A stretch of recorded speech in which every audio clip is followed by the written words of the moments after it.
Обвинителката Ленча Ристовска не конкурирала на вториот оглас за судија во Страсбург затоа што смета дека постапката е правно манлива и недостасува правен легитимитет. За сите прекршувања, меѓу кои тоа дека огласот е објавен во изборен период, го известила Советот на Европа. Листата од владата не беше проследена до Страсбург, но никогаш не добивме одговор и формална одлука дека таа постапка е завршена. Со отварањето на нов оглас и со отпочнувањето на нова постапка без претходната да се заврши, се создава еден дуализам на постапките и тоа е спротивно како на правната сигурност, така и на начелото на фер постапка. Тоа е само едно од прекршувањата. Ристовска денеска дојде на рочиште за Талир 2. Еден од двата предмети што ги застапува поврзани со партијата ВМРО-ДПМН. Смета дека не е случајно тоа што листата со нејзино име беше поништена, но и што премиерот на брифинг со новинарите рече дека платата на представникот на Европравда била висока. Веќе кажав дека се неточни тврдењата на премиерот дека земам повисока плата. Јас како и сите обвинители од основното јавно обвинителство Скопје земам плата која што со закон ми е определена и по закон ми следува.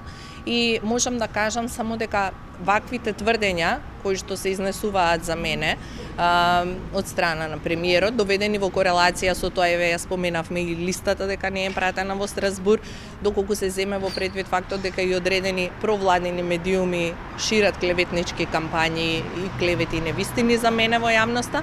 Сето тоа во одреден контекст не сметам дека е случајно, а дали постои анимозитет или не, тоа ќе треба да си го прашате премиерот, односно претседателот на ВМРО-ДПМН, пошто еве денес сме тука и за предметите што ги застапувам против политичката партија. Судењето за Талир 2 за имотот на ВМРО-ДПМН денеска почна од почеток по 6 години, откако првпат предметот влезе во судница.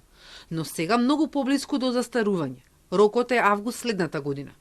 На почетокот судиката Даниела Алексовска-Стојановска одлучи партиското седиште и останатиот замрзнат тимот на партијата да остане под привремени мерки со кои се забранува продажба, но за разлика од претходно партијата ќе може да го издава имотот, но без да ги користи парите. Застапниците на партијата бараат целосно укинување на мерките со образложение дека не е оправдано нивното опстојување.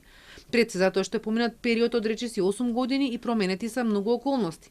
Обвинителката Ристовска предложи мерката забрана за ставање под закуп да се измени со мерка со која партијата ќе може да го изнајмува имотот, но нема да може да располага со средствата кои ќе ги става на посебна сметка до конечна одлука. Представниците на ВМРО-ДПМН не задоволни од одлуката. Тоа не беше наш предлог, ние не сме побарале такво нешто, туку за жал тоа беше очигледно некаква правна гимнастика од страна на обвинителството, врз основа на споредбено искуство од друго право, не од нашето право, и судот очигледно го удоволи сето тоа.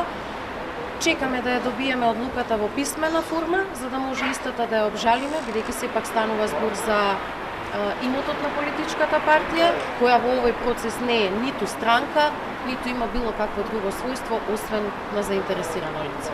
Предметот Талир 2 беше вратен од апелација на почеток, поради измените на кривичниот законник, па во повтореното судење му се суди во отсуство само на екс-премиерот Груевски.